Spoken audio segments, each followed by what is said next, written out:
increasing pressure, we look at the moles. How many moles are on the reactant side? 3. How many are on the product side? 4. All right. Again, if heat were in the reaction, we don't count heat as a mole. So if we increase pressure, we want to shift to the side with less moles. All right. So we would shift to the left. Right?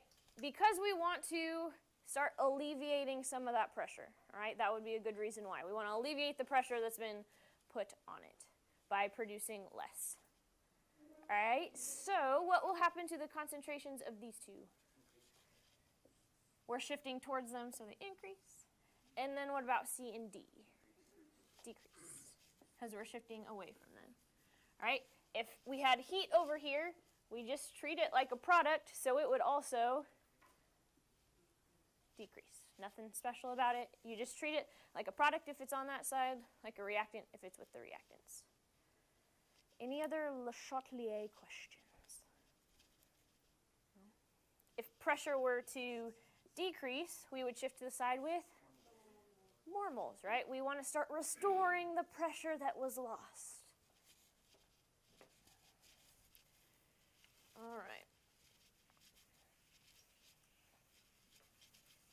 So let's look at an ice table. So I gotta draw a beautiful ice table. It's gonna be really awesome. 2, 3, 4, 5. And then I want to use the example that was on the rotating lab stations. Which, speaking of rotating lab stations, did you guys have any questions over those that you will be asking today? Yes, no, maybe so, no? All right. All right, yeah, good question. So if a catalyst is added in, it doesn't shift equilibrium, okay, so it's not affecting concentration. The reason why is because it changes the rate of the forward reaction and the reverse reaction the same. But that has nothing to do with the concentration. Correct. Won't change concentration, won't change, or won't shift it. In, 2 and 2.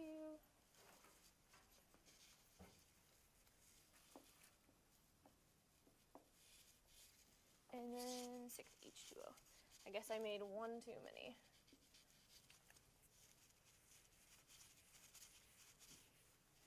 All right, so then the given was 0.71 moles and 0.43 moles. And then at equilibrium, it ended at this. All right. So where did you guys head to first to find one thing in the change column? To find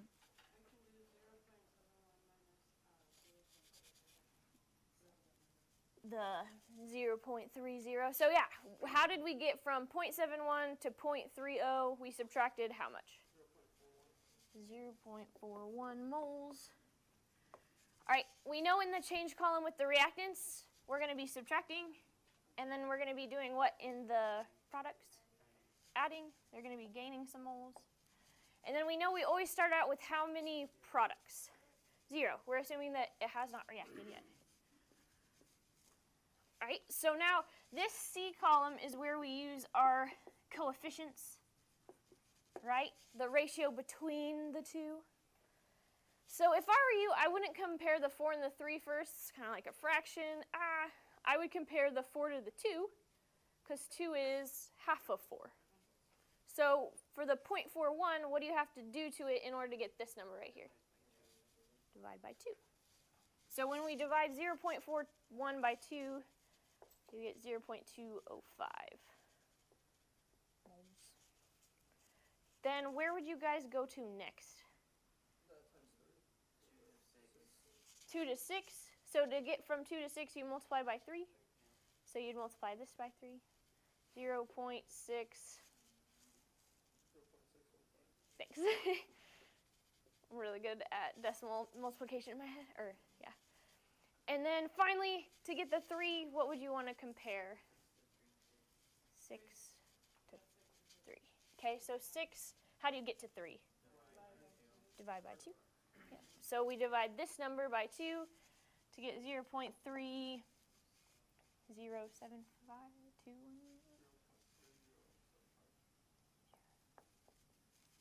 Yeah? Okay. Sweet. So now what do we do down? Subtract and add. Wonderful. I can do these ones pretty easy in my head. And then what's 0.43 minus 0.3075?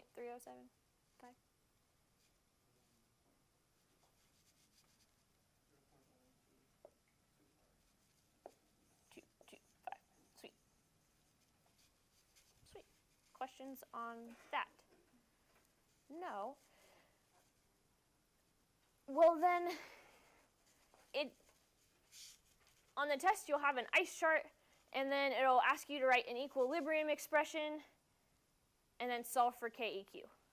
Right? So if this took place in a 2-liter container, right, what would we need to do to all of these equilibrium mole values to find their molarities? Divide by 2. Because molarity equals moles divided by liters, right?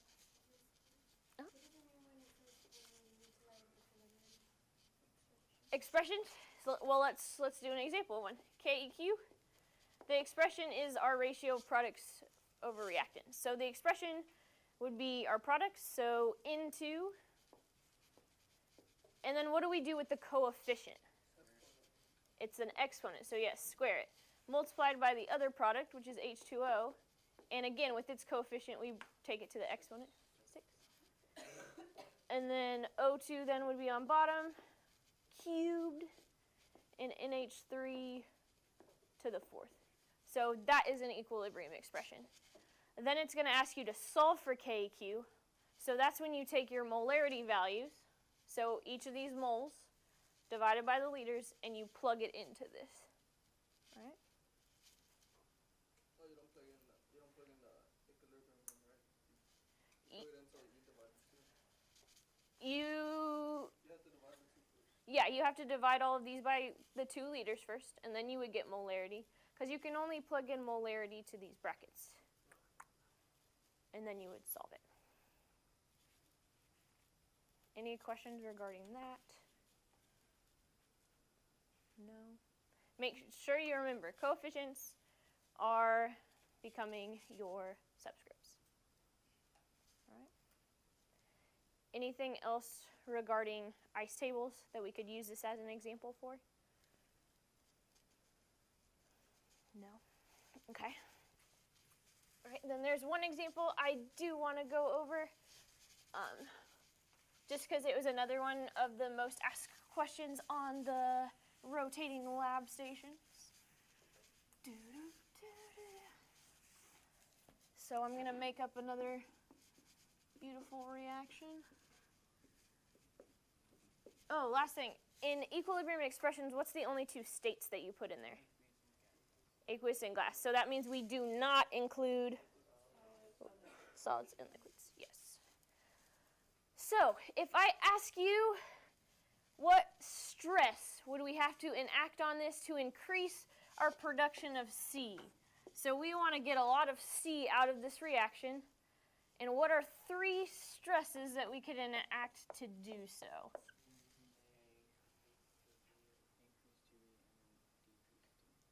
Okay, so how in the world did they know that? So to increase C, which way are we having to shift? Right. So we need a couple stresses that will cause it to shift right. So one of the things that was said was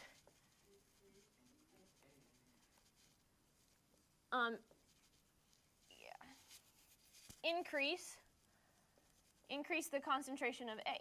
Because if we increase A, it's going to shift to the right to use up the extra concentration. So then what would we have to do to B?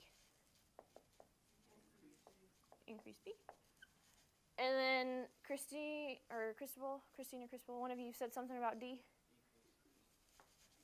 Decrease D, because decreasing D's concentration, it's like, we don't have enough. So it's going to shift right to make up for what was lost. You could do something with pressure as well. What about pressure? It's 3 and 2. So we would want to do what to pressure? Increase pressure because it would shift to the side with less moles. My dove up there, it kind of looks like a swan. That's a 2, sorry. Oh, okay. It does kind of look like a swan though, doesn't it? Yeah, just a 2. Any questions about that?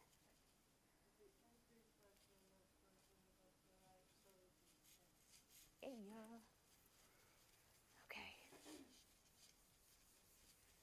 Any more that you can think of? If not, I'm going to look at this. A heat one, like increasing or decreasing heat? Yes, we can do that. So,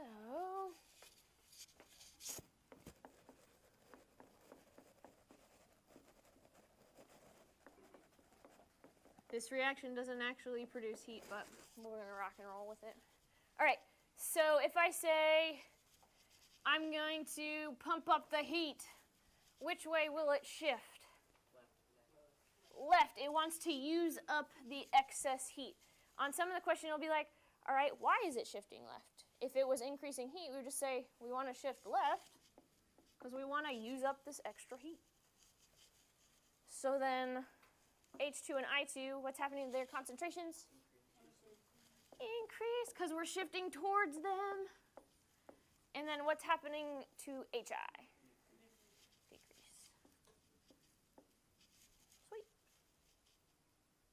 Anything else specific about heat? Nope.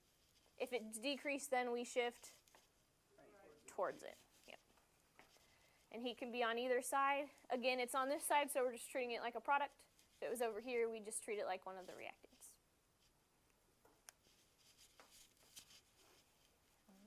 Yes, Ashley. When you line up the compounds or when you line them, like, when you divide them all by liters, Uh-huh. and you add them to the KQ Expression? expression, do you add the coefficients? No. The coefficients are already the subscripts. So, I guess I could have left this one. Plus B,